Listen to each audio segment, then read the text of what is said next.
So you have many only one in the room stories, but the one that we're going to talk about today, well, I'm going to ask you to finish the sentence for me. You were the only one in the room who...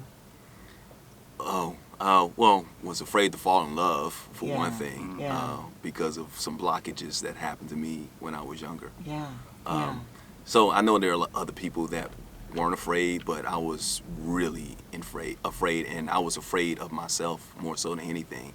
And I was afraid of being hurt, so I blocked a lot of the love that people tried to give me because I was vulnerable when I was younger, and you'll see it in the book. I don't know if you want me to explain it now, but... I do, but I want to just, before we get into that, because I want to talk about all of that, you just tell me a little bit of background, because I know that you were born in New York. I was born in New York, yep. In the Bronx. But I was raised in Alabama. Right. So I was born in New York in the Bronx, and I went down south Alabama, and people down in Alabama didn't know what I was talking about. They couldn't understand me. I couldn't understand them. It was like I had been dropped off in a foreign land somewhere. Right. Like, what are you saying? I'm like, what are you saying? I have no idea what you're talking. So after a while, you just start to adapt. So when I went down there, I started talking like them. Started saying, hey, y'all, what's going on, cuz? Things like that. And it really messed me up for a while. Coming from New York to Alabama, just having those two different dialects.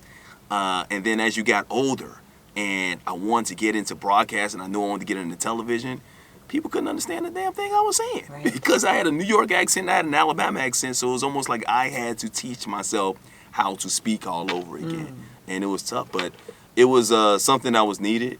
It was something that I'm happy that my mom took, even though she had to go through hell with a lot of abuse and a lot of things, which I wrote in the book, a lot of things that affected her in her life, almost being killed or whatnot, and the domestic violence and whatnot. She sacrificed a lot, and I'm grateful. I mean, when I think back at the sacrifices my mom made for me and my brother, and the pain that she went through, the pain that she went through to help me to get to where I am right now. I mean, I don't know why it's so emotional, because I've been thinking about it so much over the last couple of years, but it's like I still think about that, and the things that when we got down there, and hearing her scream and yelling because she's being beaten on by a man, and I'm a kid and I can't do anything about it, and I'm afraid to do anything about it because I'm young, and there's a man in there, she's screaming my name, she's screaming my brother's name, and we're frozen. So I know I'm off track, but it's you're not. This was not your father. This was my stepfather. Your But stepfather. my first memory of my life though is of my biological father beating my mom. So she escaped your father, who was abusive toward her. Yeah, so they were never together. They were never married. So they had an on and off again relationship or whatever. But I don't know much about their relationship. But I just know he wasn't really in my life when I was younger. I knew who he was, obviously, and I would see him every now and then. But then she married my stepfather. And how old were you then? I was like 4 or 5 when she married my stepfather. So you remember your father from before that? You have I an earlier memory? have an earlier, believe it or not, my first ever memory is my mom and my dad's crazy. It's like vivid, and like they were naked and they were fighting.